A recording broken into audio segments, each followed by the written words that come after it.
এই দুনিয়াতে যত যাই কিছু করেন ভাই, এই দুনিয়াটার মধ্যে যত যাই কিছু করেন, রং তামাশা যত যাই কিছু করেন, আমরা যাই কিছু করি, কিন্তু আল্লাহর দরবারে আল্লাহর কাছে কিন্তু একদিন হিসাব দিতে হবে। প্রত্যেকটা মানুষকেই একদিন আল্লাহর দরবারে আল্লাহর কাঠগড়ায় দাঁড়িয়ে দাঁড়িয়ে মানে হিসাব দিতে হবে আল্লাহর কাছে। আপনি কী করছেন, আমি কি করছি, জীবনে যত যা কিছু করছি সমস্ত হিসাব একদিন আল্লাহর দরবারে দিতে হবে। প্রত্যেকেরই হিসাব থেকে কেউ রেহাই পাবে না। কিয়ামতের ময়দানে আল্লাহ প্রথম আগে নামাজের হিসাব নেব। জিজ্ঞেস করবো, বান্দা তুই কি নামাজ পড়ছিলি?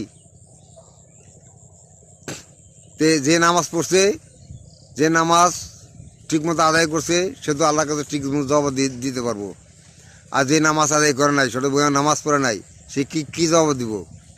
তার কি জবাব কি? এই জন্য কথা আছে না, কি জবাব দিবা তুমি প্রভুর কাছে, সময় গেলে পাবে না ফিরে, মরণ তোমায় লইবে গিরে। মৃত্যু একদিন হবে, মৃত্যু একদিন করতে হবে প্রত্যেকেরই।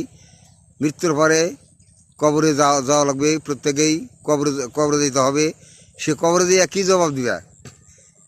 কবরে যাইয়া কি জবাব দিবা?